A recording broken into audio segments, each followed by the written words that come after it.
Hola, ¿qué tal compañeros, amigos y hermanos que nos escuchan, que nos ven a través de nuestro canal de YouTube? Somos Tau 14, Siguiendo la Verdad. Mi nombre es Jesús González, ya me conocen. Mi compañero Ignacio Ángeles. ¿Cómo estás, Nacho? Bien, buenas tardes.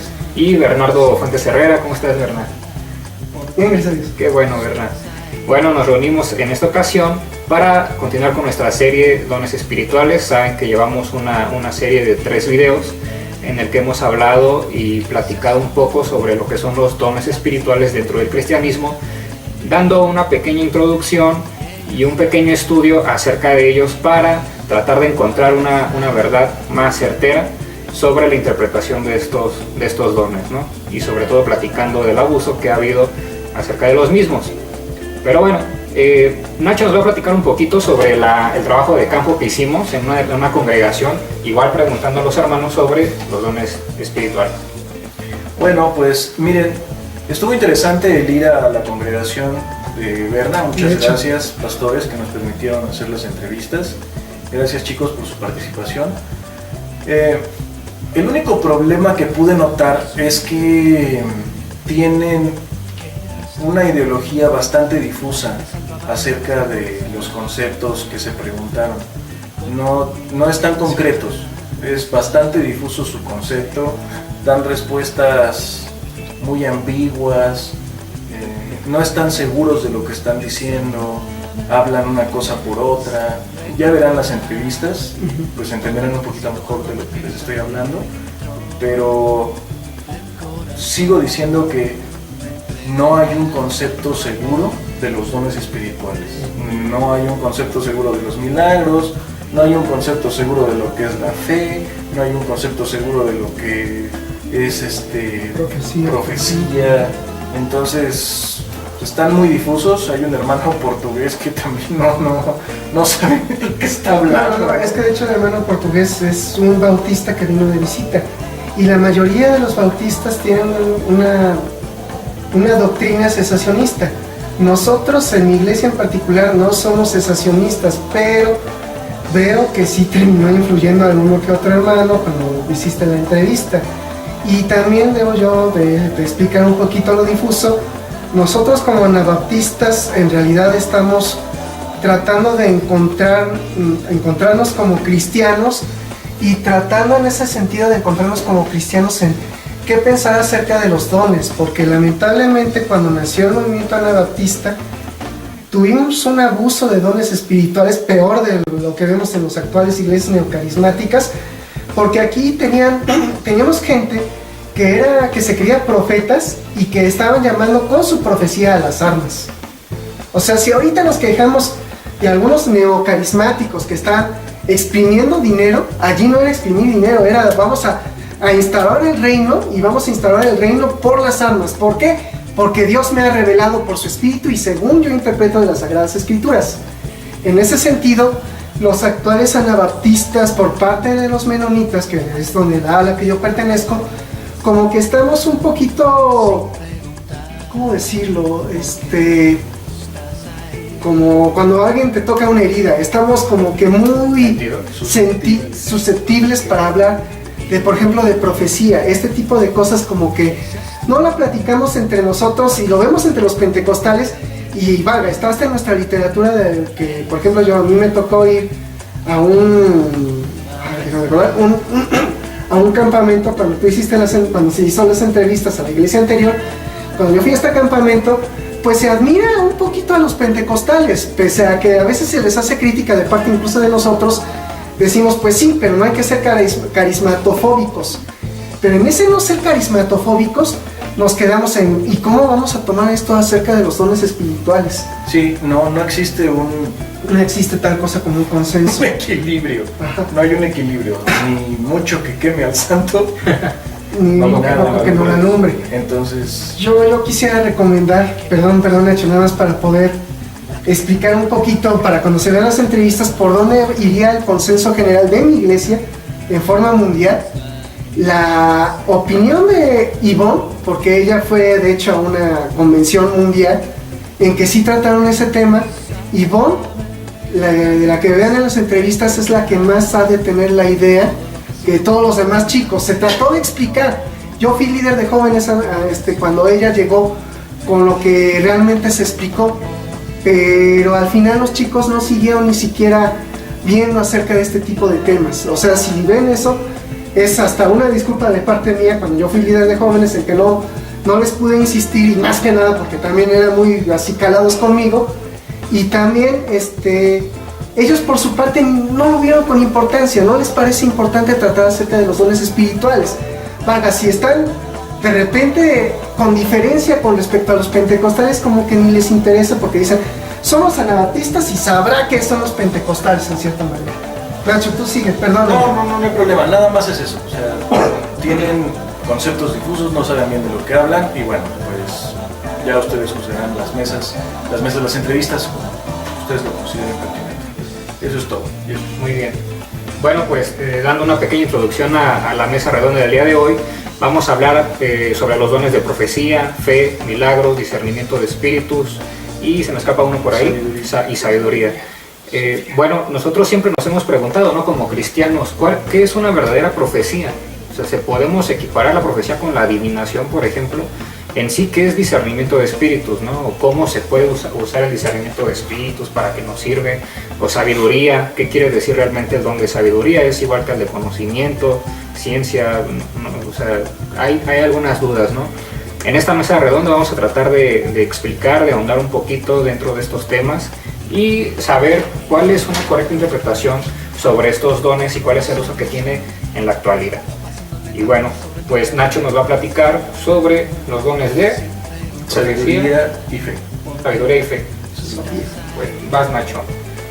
Hablando de sabiduría, en griego se interpreta como Sofía, ya saben, ese nombre que ahorita está muy de moda, ¿no? En fin, ¿en qué difiere con conocimiento? Bueno, la sabiduría, lo estuve buscando en el diccionario, y sabiduría significa hacer lo correcto en el momento correcto o decir lo correcto en el momento correcto. ¿En qué difiere con el conocimiento? El conocimiento, como ya lo habíamos platicado la vez pasada, en el concepto, digamos, del renacimiento, es la facultad del ser para comprender su medio. Y la sabiduría es hacer lo correcto en el momento correcto o decir lo correcto en el momento correcto. Esa es la diferencia que existe entre sabiduría y conocimiento. Por ejemplo, en la Biblia, el caso más fuerte de conocimiento que se conoce es, de sabiduría que se conoce es la de Jesús. Jesús siempre tenía la palabra correcta para el momento correcto. O sea, Sofía en Jesús era vastísima, era enorme. Otro hombre que tenía sabiduría bastante grande era Salomón. La Biblia lo reconoce como el segundo hombre más sabio después de Jesucristo. Él sabía qué hacer. Todos conocen el caso del niño, de las dos mujeres que se ayudaron con los niños. Hay otra cosa muy interesante, por ejemplo, en Primera de Reyes, del conocimiento y sabiduría de Salomón para edificar el templo. Por términos prácticos, él no tomó el número pi. Ahora, muchos dicen, bueno, ¿y eso qué? Eso es mucho menos de conocimiento, ¿no? Bueno, es que él lo redondeó simplemente a 3. Sí, pues eso se tenía que hacer en ese momento. Lo redondeó porque pues, no tenía una calculadora para poder hacerlo. No había griegos en ese momento. Exactamente, entonces por eso también hace muy interesante. Les podemos hacer el cálculo ahí en la página de Teo 14. Yo tengo todo el cálculo desglosado para que lo chequen. También se conoce la sabiduría, por ejemplo, de... olvidé el nombre. Bueno, centrémonos en Salomón y Jesucristo, que son los dos seres más sabios de toda la Biblia, ¿no? Entonces, bueno, ese es el don de sabiduría. Quien tenga el don de sabiduría tiene que hacer lo correcto en el momento correcto y no hablar más allá de lo que debe de hablar, no decir cosas, digamos, tiene que ser prudente. Tiene que ser prudente si es sabio, entonces debe de quedarse callado o hablar cuando tenga que hablar. La lengua es un órgano complicado, ¿no? Y que el que la controla, pues puede controlar muchísimo más las cosas, ser más sabio. En el caso de fe, ahí esa es una palabra creo que de las más cortas que existen. En griego se le conoce como pistis a la fe. Y bueno, hay muchos ejemplos de fe en la Biblia. Por ejemplo, Abraham, ¿no? Él tuvo una fe enorme, ¿no? Tal vez no fue el primero al que le habló Dios, pero sí fue el primero en ejercer la fe porque obedeció. O sea, dijo, bueno, yo aquí tengo todas mis cosas, yo aquí fabrico ídolos de lobos, de osos, y pues la verdad es que tengo un buen billete, y que me digan que me tengo que ir al desierto y obedecer, eso sí está complicado, está bastante complicado. No saber ni por dónde, ¿no? Sí, no, o sea, nada más siguiendo la voz que le hablaba. Y de tu parentela, y haz negocios, y ve, y torna, y corre. Otro caso de fe muy fuerte, por ejemplo, obviamente Jesucristo, ¿no? Fue el hombre que le dijo a sus apóstoles, ¿no? Hombres de poca fe. Y recalcó la fe diciendo, si tú tuvieras fe como un grano de mostaza, ¿cuántas cosas no harías? Es importante tener la fe. Creo que ese don deben de tenerlo todos los cristianos, porque si no hay fe, pues no puedes agradar a Dios. Entonces debe de haber fe en todos los aspectos de la vida de un cristiano, en el más minúsculo y en el mayúsculo. La fe es un don muy importante. Pistis y Sofía. Entonces, bueno, pues por mi parte sería todo. No sé si tienen alguna pregunta. Ya en el debate abierto pues citaremos más cosas. Eso es todo. Muchas gracias, Nacho, por tu participación. Bueno, a mí me tocó también uno de los dones. Yo les voy a hablar acerca del don de discernimiento de espíritus. El don de discernimiento de espíritus, bueno, en una de las entrevistas que tuvimos, ya creo que fue la primera mesa redonda, uno de nuestros hermanos nos platicaba que él tenía este don, y él decía que le servía para platicar y aconsejar a los hermanos, y que le ayudaba a saber si traían como problemas espirituales, ¿no? Si había demonios o algo en ellos que les dificultara su vida cristiana, y les ayudaba a detectar el origen de sus problemáticas, ¿no? Bueno, esto es parte del discernimiento de espíritus. No estamos diciendo que no es incorrecto, al contrario, ¿no? Este don es una capacidad sobrenatural de poder determinar lo bueno y lo malo, lo correcto y lo incorrecto, el error del acierto, ¿no? Entonces, en la Biblia encontramos este don en 1 Corintios 12, del 8 al 11, donde se citan precisamente parte de los dones espirituales. Y viene de la palabra diacrino, que significa discernir, separar completamente. Por eso es que definimos el don de discernimiento de espíritus como una capacidad sobrenatural que tiene un cristiano para separar precisamente lo bueno de lo malo, lo correcto del incorrecto, el error del acierto, como ya lo dijimos hace un momento.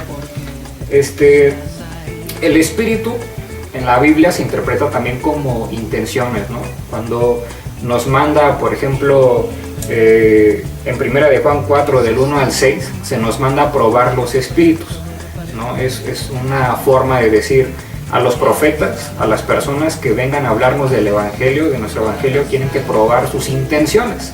Tienen que saber con qué intenciones vienen a hablarnos y saber si estas doctrinas o estas enseñanzas que nos traen son correctas o están de acuerdo a lo que nosotros conocemos, ¿no? De lo que los apóstoles y el mismo Yeshua nos ha venido a hablar y lo que está en nuestros mismos libros sagrados.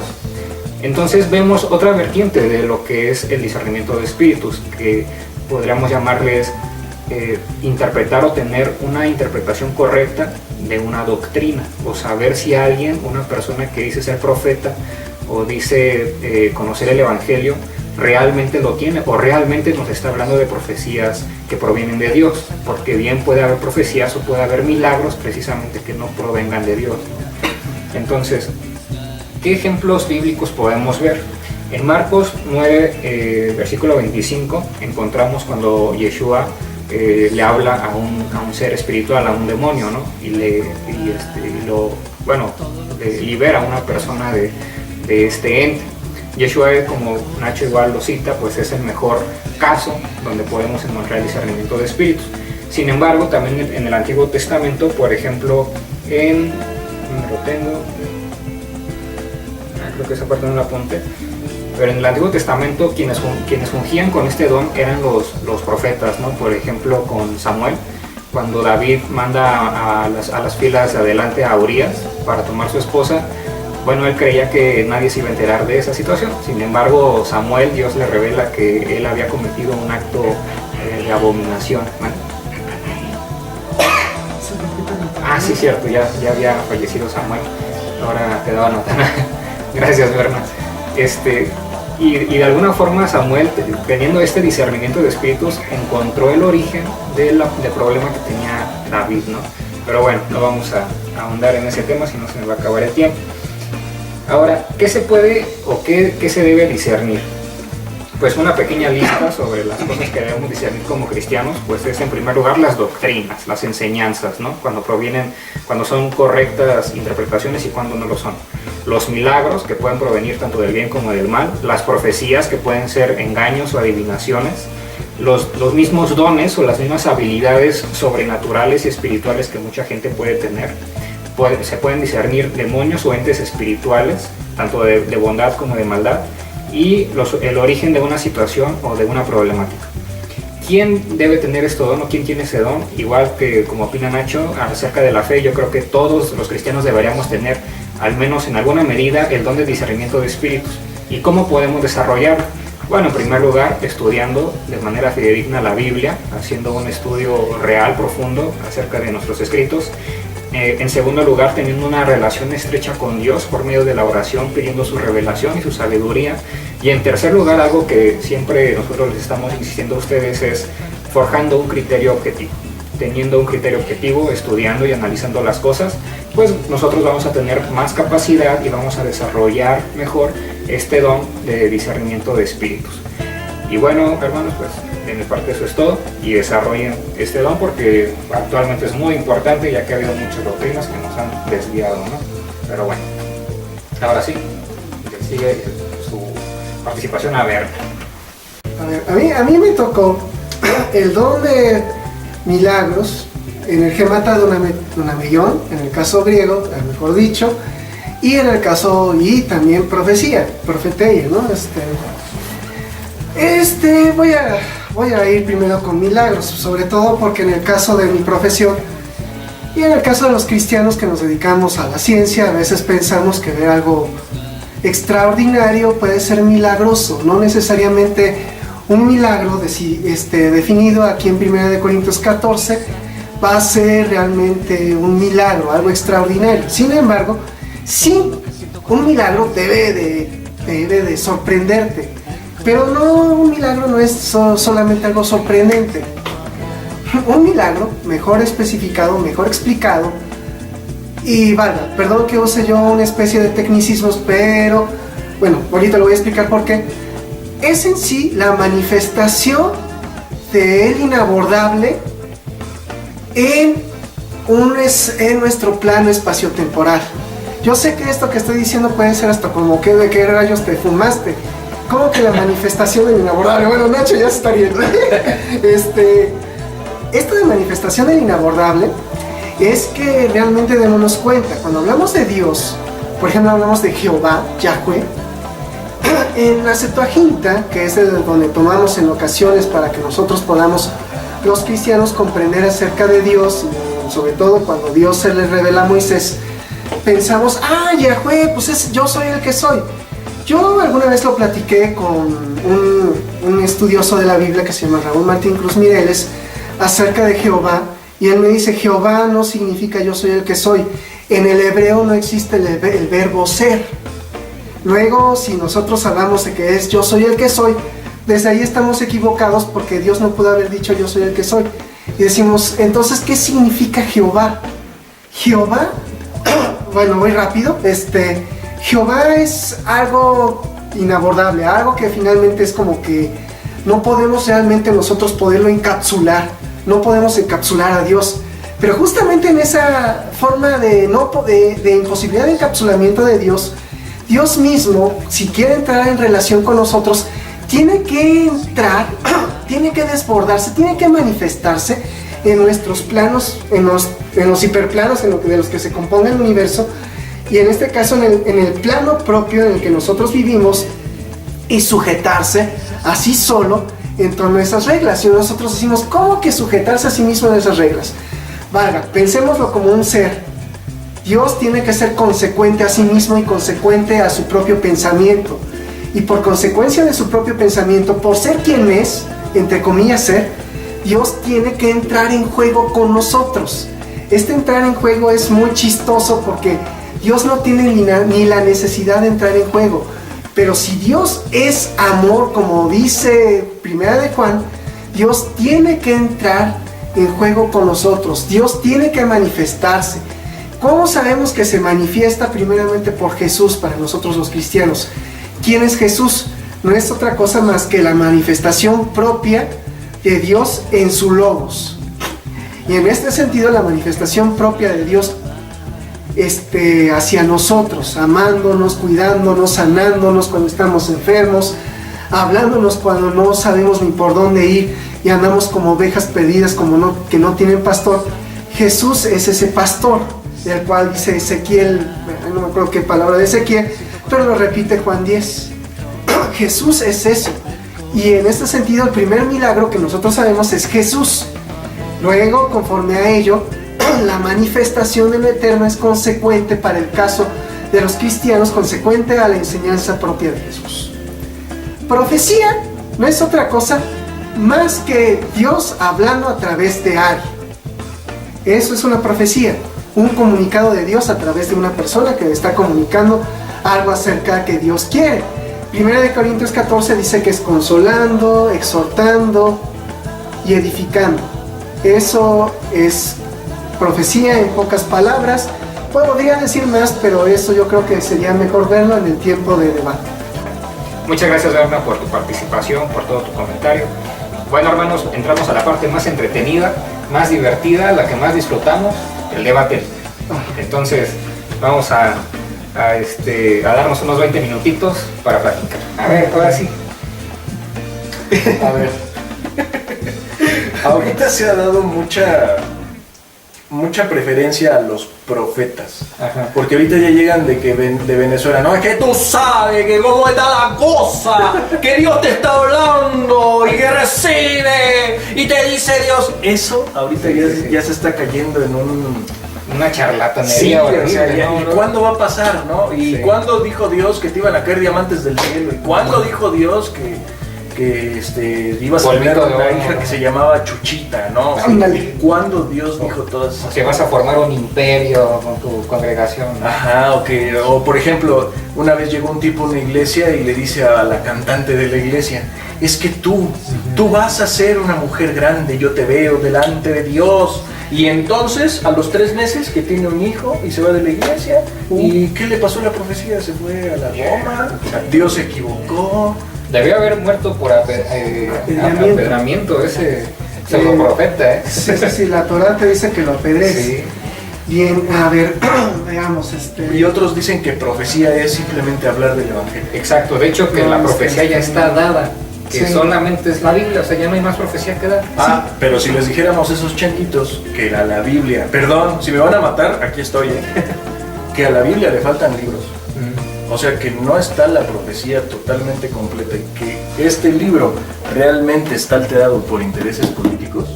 ¿Qué me van a hacer? ¿Me van a matar? No, pues una vez se nos ocurrió decirlo, ¿no? En una mesa redonda que nos invitaron, ¿te acuerdas?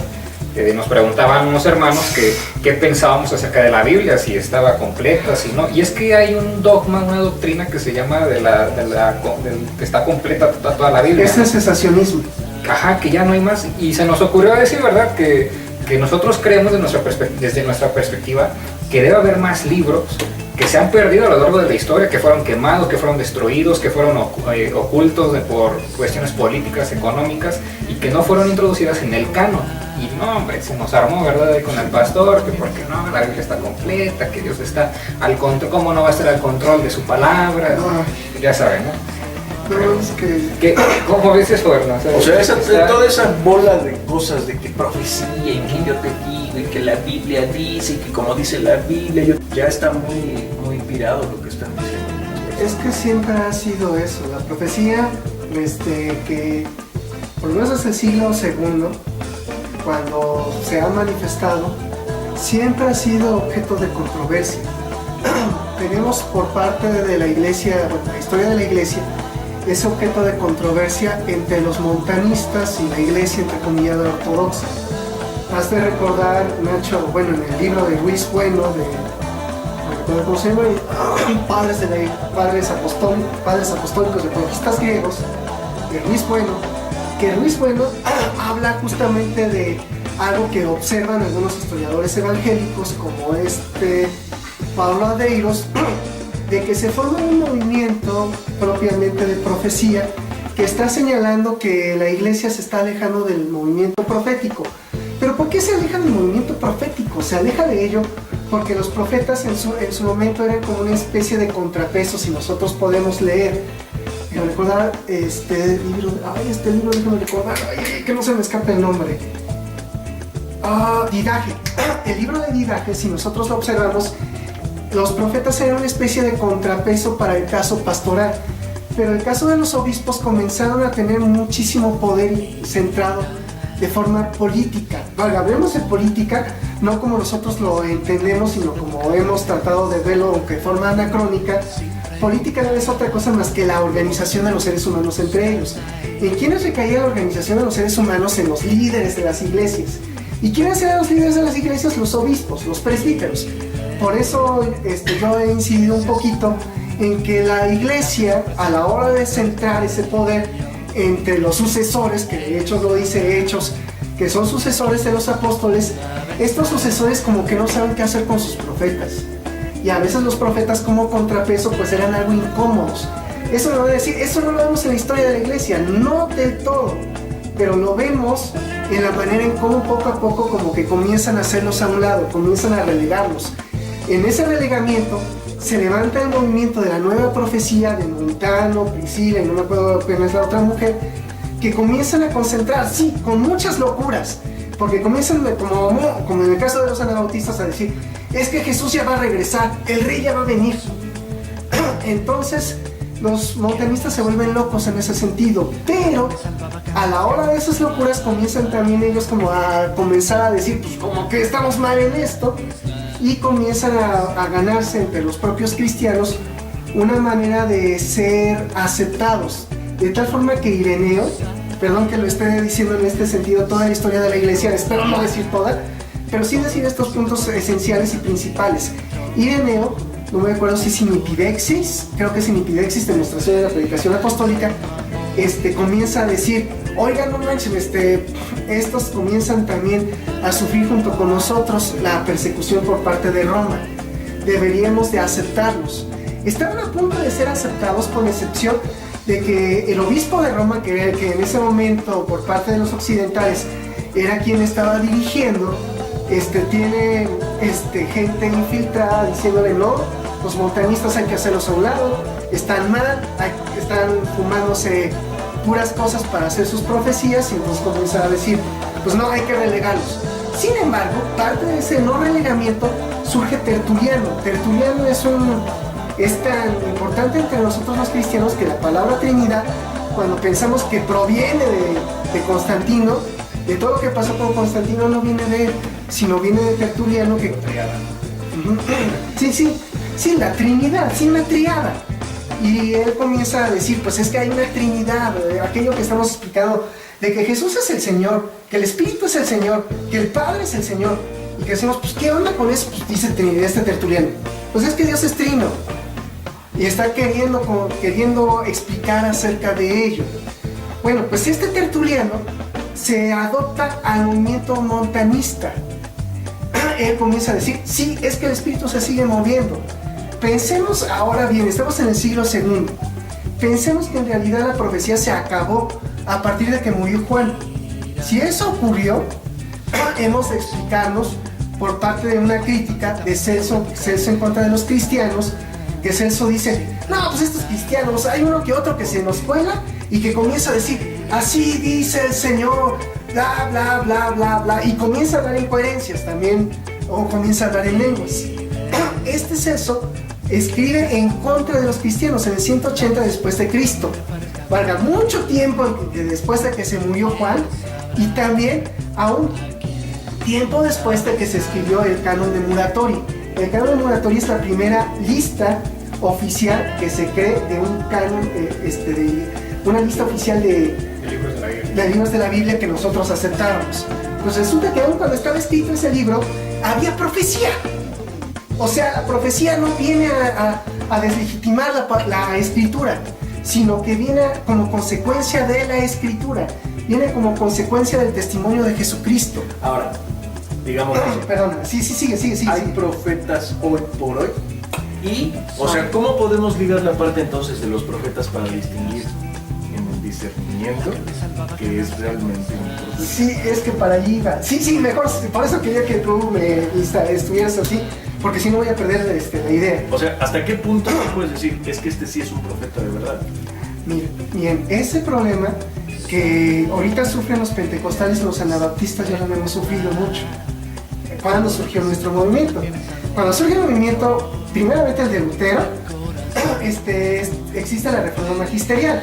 En la reforma magisterial son de resaltar Calvino, Zwinglio, y pues ahí venimos los anabaptistas, pero nosotros venimos tratando de incidir en decir, es que la reforma no debe solamente ser magisterial, sino la reforma de la iglesia debe abarcar hasta en la forma de ser iglesia. No es solamente con lo que enseñan el magisterio, sino también en cómo lo vivimos aquellos que estamos sentados escuchando al pastor. En esa reforma hay varios movimientos, los anabaptistas propiamente, pero en esa radicalidad, los anabaptistas propiamente, también los espiritualistas, y dentro de los espiritualistas también algunos radicales, intelectualistas, y no recuerdo ahorita el otro tipo dividido. En eso, los espiritualistas son aquellos profetas que surgen dentro del anabaptismo, dentro de la forma radical, diciendo, es que hay profetas. De hecho, Luis Bueno es parte de lo que él dice, entre los católicos jamás ha existido la doctrina cesacionista. Ellos no entienden por qué nosotros comenzamos a decir, es que la escritura elimina la necesidad de los profetas, cuando ellos dicen, pues entre nosotros hay profetas. Los católicos ortodoxos, olvidemos de los romanos, porque nosotros nos dividimos de ellos. Los católicos ortodoxos, de hecho, Pablo de ellos señala que entre ellos todavía hay movimientos espirituales, que todavía hay profetas. Para el pensamiento católico, romano y ortodoxo no se ha acabado. ¿Quiénes somos los que hemos dicho que ya se acabó el movimiento del Espíritu Santo, del movimiento de la profecía? Nosotros los evangélicos. Somos nosotros. ¿Por qué lo hicimos? Porque Lutero y Calvino lo dijeron. ¿Y por qué lo dijeron? Por lo que tú le dijiste, Nacho. Porque cuando surgió el movimiento espiritualista y comenzaron a decir, es que el Señor dice esto, levantémonos en armas en contra del Señor feudal y aquí instauremos el reino de los cielos.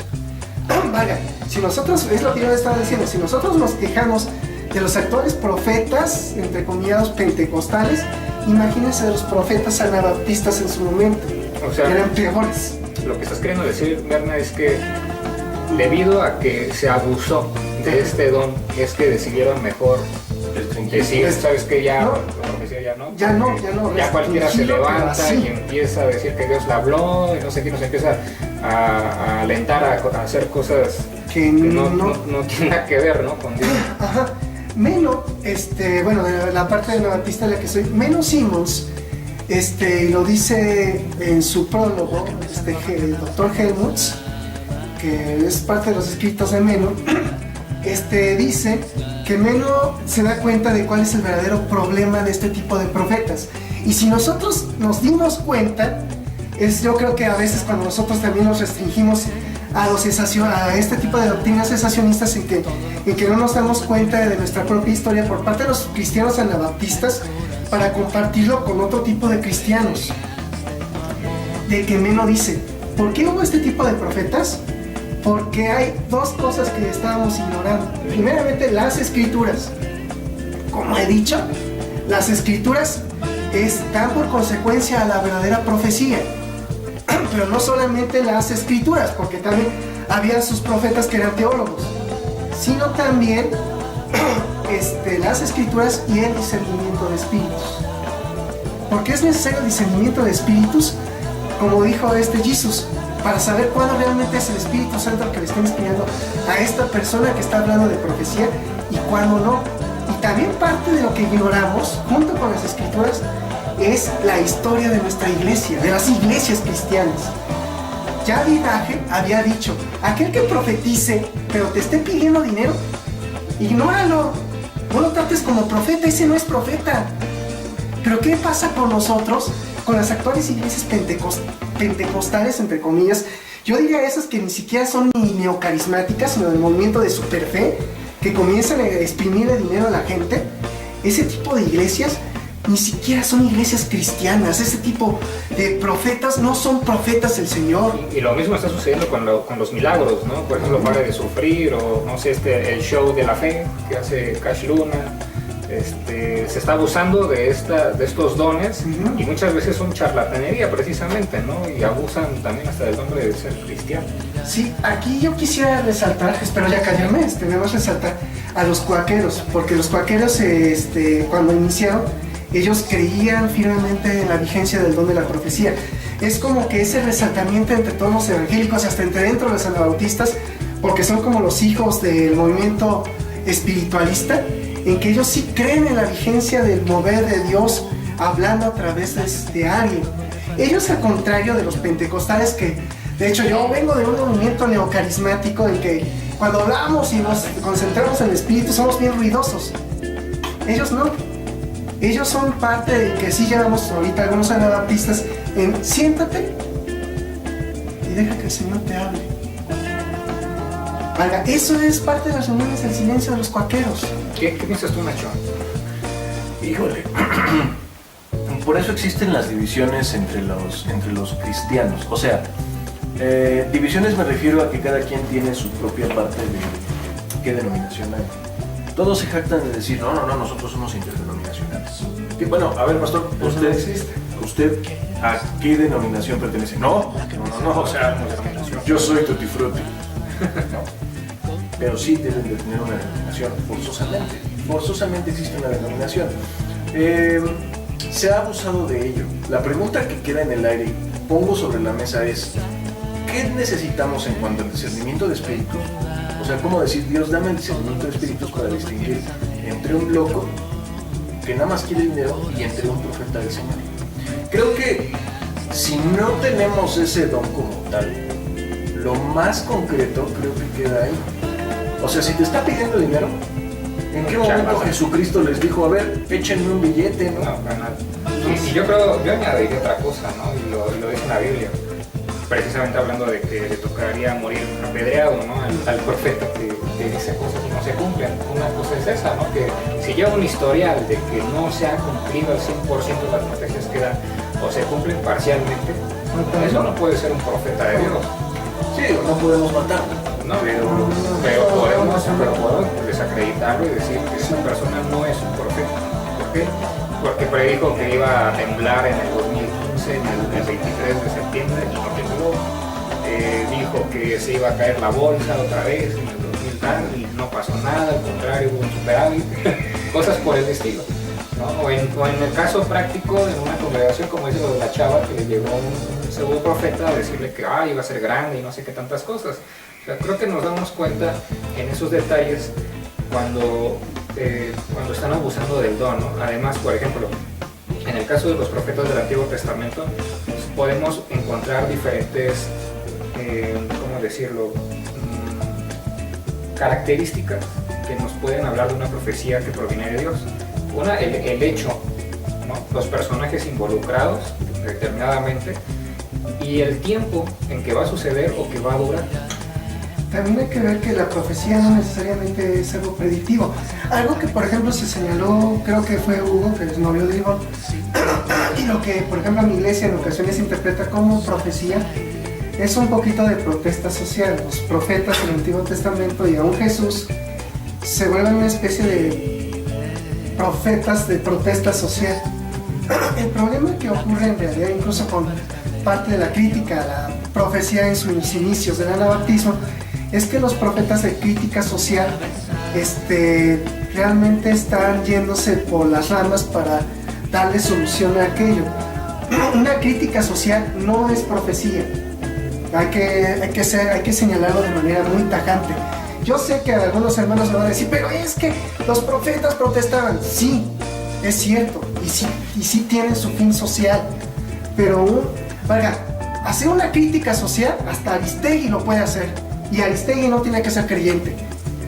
No hay que confundir entre profecía propia del Nuevo Testamento y guiado por el Espíritu Santo, y aún por la lectura de las Sagradas Escrituras y de nuestra historia y de nosotros, con respecto a lo que es una crítica social. Y en ese sentido creo que Aristegui hace muchos mejores señalamientos que cualquier pastor que quiera hacer una crítica, cualquier escritor cristiano que nosotros tenemos en la actualidad. Porque lo peor de todo es que entre los cristianos evangélicos tenemos gente que en realidad hable de forma crítica social para nuestros tiempos actuales. Y aparte creo que también están confundidos con la parte de la profecía. Justamente es como tratar de adivinar lo que va a pasar en el futuro. No necesariamente o que Dios te diga lo que va a pasar en el futuro. Sabemos que nos vamos a morir, pues sí, pero o sea, en este caso puede decir, oye, yo soy un profeta y te voy a decir que te vas a morir. Oye, pues no se necesita ser profeta para saber que nos vamos a morir. O estar leyendo psicológicamente a las personas. Sí, o sea, yo soy profeta y te digo que hoy se va a hacer de noche. O yo soy profeta y te digo que si no ganas este partido, no pierdes. O sea, no, eso no es profecía. Sigan. Pues, no sé, por ejemplo, algo rápido, ¿no? En el caso de los milagros estamos platicando algo muy interesante, dando su perspectiva desde la física. ¿Cómo explicarías un milagro, Bernard? Pero así, en corto. La interacción de un ente. Sí, es que de hecho es lo que expliqué, es la interacción del desborde a nuestro plano espaciotemporal. Obviamente yo lo estoy explicando como físico. Si lo queremos ver así como ser humano, es pues Dios interviniendo en el universo. Eso es un milagro. Pero ahora sí, el problema es, ¿y cuándo sabemos que es Dios y cuándo no sabemos que es Dios? El don de discernimiento de espíritus.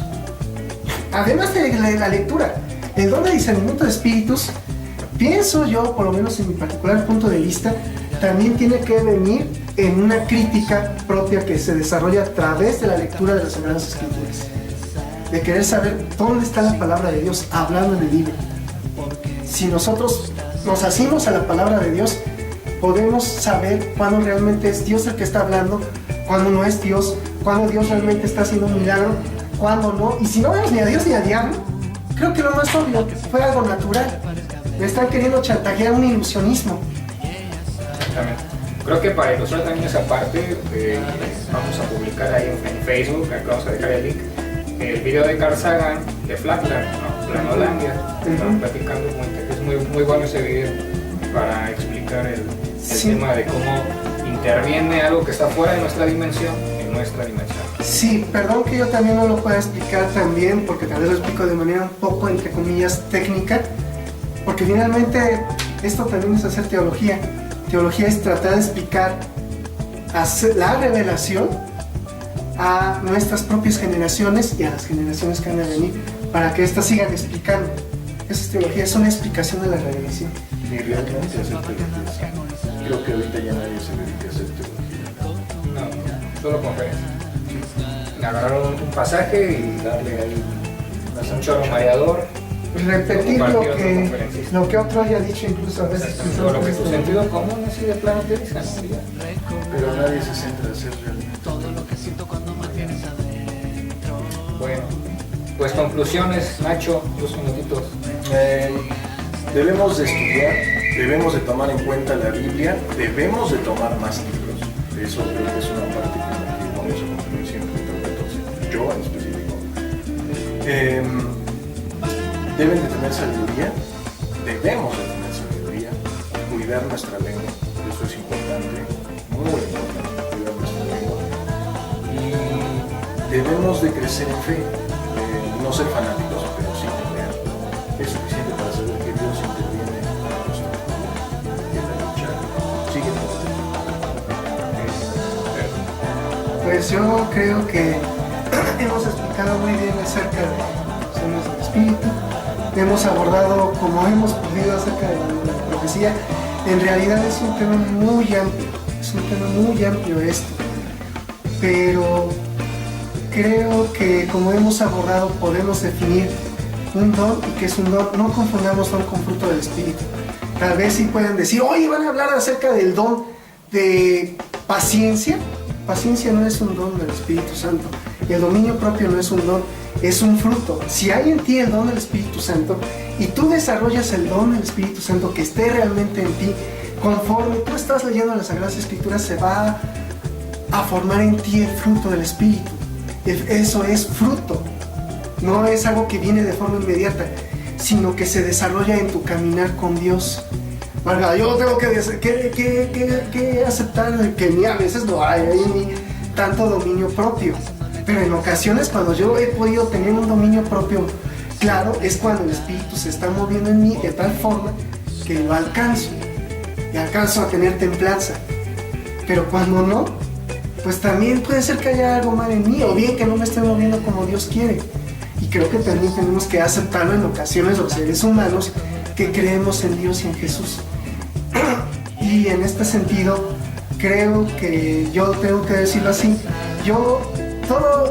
desde que empezamos esta serie de videos hasta ahorita, yo he estado todo en todas las mesas, pero yo también quiero que haya más gente que intervenga, más creyentes, incluso propios de mi carrera.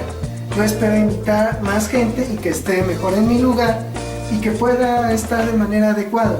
Yo creo que la mesa que me tocaría intervenir realmente, y espero que realmente sea así, ahora sí que lo dejo en manos de Dios, solamente va a ser una mesa que vamos a hablar acerca de Génesis, y yo aquí sí como moderador, y yo espero que hasta allí.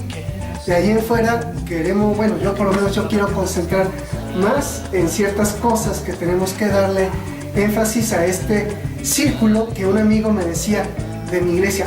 Es un círculo hermenéutico. No sé si creamos o no que vamos a definirnos como un círculo hermenéutico, pero sí como un círculo que queremos pues explicar la verdad a una generación que viene y a la generación que ya estamos, de tal forma que podamos evitar confusiones.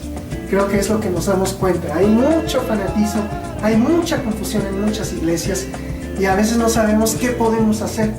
Por lo menos creo que lo que hacemos es hablar, investigando, viendo las Sagradas Escrituras, viéndole en su contexto, viendo la historia de la iglesia, viendo la historia del judaísmo, de lo que podamos, y preguntando a personas adecuadas para evitar más confusión y que mejor quede clara lo que es la palabra de Dios, para no creerle a cualquier pastor. Y no sé por qué me viene hasta la palabra cualquier alcahuete. No hay que creer para cualquier alcahuete. Eso yo creo que es lo que nos une aquí a nosotros, el evitar alcahuetes. Muy bien, muchas gracias, Bernard. Bueno, pues, ¿qué más decirles, no? Que tenemos que seguir firmes en nuestra fe, continuar hurgando en la profundidad de la sabiduría de las Escrituras hasta encontrar la verdad que sabemos y hemos elegido con libertad para defenderla con sabiduría, el dicho de Temístocles. Y bueno, pues para cerrar, hermanos, agradecemos mucho su preferencia, que nos estén viendo aquí en nuestros videos de YouTube. Espero que les haya servido de utilidad también esta serie de videos acerca de los dones espirituales.